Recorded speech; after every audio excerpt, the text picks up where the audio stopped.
We got a guy coming on here in a second. We actually got him on now. Today's the birthday of Jackie Mason, the great Borscht Belt comedian. I have a joke from him I want to share. My grandfather always said, don't watch your money, watch your health. So one day when I was watching my health, someone stole my money. It was my grandfather. I can't think of a better person to bring on, by the way, who loves that kind of stuff. It's Dan Ronan in the house, right? Oh, 100%. Hey, Mr. Ronan! Hey, what do you say? What do you know? It's Jackie Mason. Do you remember? He did a voice on a cartoon. I'm not surprised. I did not know that. Which one did he do? Do you remember? I don't remember, but it was a cartoon, 1960s or 70s era. And I remember, while we're talking, look it up, but he did a voice of a cartoon, and it was hysterical, and it was the same, hey, you know. I actually saw Jackie Mason in concert with a very dear friend of mine at a club in Atlanta, and he was a riot. You know about the story about how he ended up this is a true story about Jackie Mason, that he had really hit a bad patch in his life, and he and his wife, they conceptually... They put together his old Borscht Belt routine, but his wife said, if we put it in a Broadway theater, give him an orchestra, and really put some great lights around it, we can make it into a Broadway hit. He ended up winning an off-Broadway award. It's a spoof of the Honeymooners, by the way, and the name of it is called The Honey Mousers, is the name of it.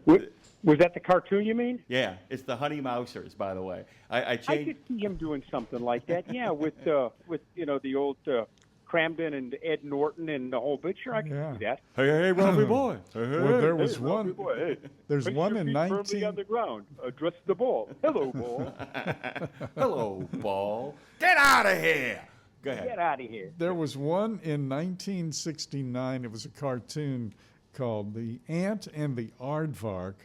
That was it. It was That's well. Wait now, but here this is a testament to how good John Biner was, because that was John Biner doing Jackie Mason, and then as the Aardvark, and then Charlie, the ant, was also voiced by Barner, and he was doing Dean Martin. Oh, my God. Oh, my gosh. I had no idea. I thought it was always Jackie Mason. Well, that's how good John Biner was. Oh, by the way, he didn't. I'm gonna make you laugh now. Go ahead, Dre. Tell him, because you're the one that looked it up. Oh man, listen, I got confused. I'm ADD. I put in Jackie Gleason. All right, so if y'all want to know what a show that he did, that's the Honey Mousers. By the way, the funniest impersonation I ever saw was somebody to do an impersonation of Jackie Gleason playing the role of Lee Harvey Oswald at the moment he gets shot. Oh my God! It's the most inappropriate. It's like, whoa.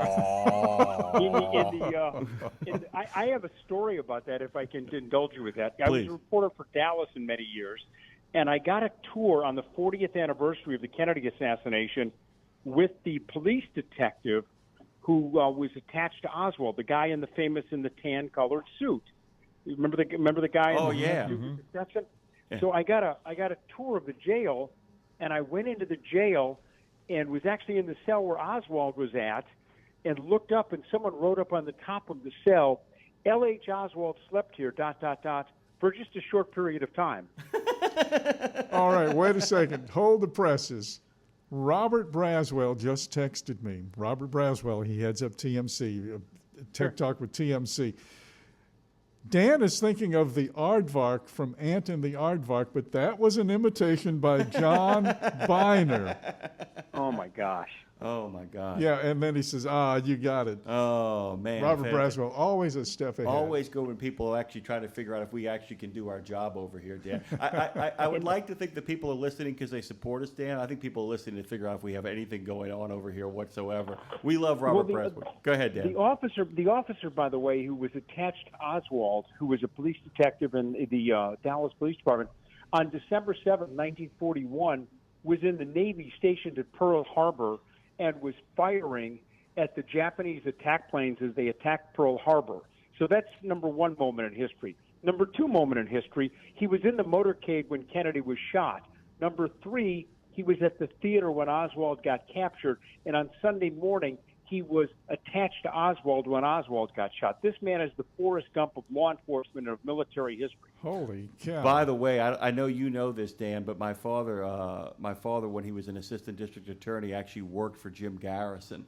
And his famous line about Garrison was, he says, you know, you go to the Blue Room to have a drink with Garrison, and on the first round of drinks, you thought Garrison was out of his mind. By the third cocktail, you were convinced Garrison he had something. What's the great line? Have you heard about the Fair Play for Cuba Committee and its implications in the assassination of our beloved President John Kennedy? Dan, we've only got a few moments. We've actually eaten it alive with Jackie Mason talk on his birthday. What's going on? What happened last week that's important, and what are you looking forward to next week? I want to see. This is not related to trucking, but this is related to air traffic control. I want to see where Sean Duffy goes with these plans to revitalize the nation's really old and really troubled air traffic control system. He's not kidding when he talks about how it's floppy disks and paper strips and how it really needs to be updated. It's 40, 50 years old in some cases. I want to see how Congress comes up with $25 billion to do this. Now with Elon Musk out of the picture, I want to know also about, is Starlink going to be a part of this? I mean, he's sort of fallen out of favor in the last couple of weeks, but he is a technology guy, and Starlink is a big player in this system as well, in air traffic control. So I want to see where that goes. But I think we had a reckoning here in D.C., where I live, on the 29th of January with this mid-air collision, and I want to see how Duffy pulls this off and gets the money from the Transportation and Infrastructure Committee, and how the airlines, they made a little progress in Newark in the last couple of weeks. They've opened up a runway. They've gotten that done, but I want to see how they get this done, and I think that's in the transportation sector. That's going to be the big story for the summer, especially as we get more people onto airplanes and more people fly. The other thing is, Dan, I want to keep people up on what you're doing and what you're scheming and dreaming these days. Where can people find you? Where's the action as far as Dan Ronan is concerned? WTOP.com, and I'm also involved in that, also heard on NPR, and occasionally writing for a magazine out of the Racine, Wisconsin area called Referee, where I'm specializing on all things on sports officiating issues. As a former sports official, I'm looking at the issues concerning automated strike zones and automated balls and strikes, and those things that, as baseball fans and as lovers of the game, I want to see how that changes. And I've got a story that's coming out about ABS that'll be publishing in the next couple of days. I'm in the process of finishing it, so I'm going to look at ABS and all of these sites called like Ump Auditor that seem to always start their stories with fans on the internet say umpire XYZ should be fired because he missed 18 calls according to Ump Auditor. Well, let me tell you something, folks. Ump Auditor is not what baseball judges its umpires on. It's not what they use. And so I wrote a 4,000-word story on that publishes in the next couple of days. Dan, do me a favor, by the way, when it's done, send it to weekends@radionemo.com so that Tara, I know the email. So that our dear friend Tara can actually get it posted on our social medias as well when it comes out. Thank you, sir. It's good to talk to you, Dan, and we're going to be talking to you. It's good to talk to you, too. Good to talk to you as well. Hey, man, take it easy. The war's over. We'll get new parts for your head. Dan, thanks for calling in. Bye, guys. Thank you, Dan. Dan Ronan. Bye, guys. Thank you, Dan.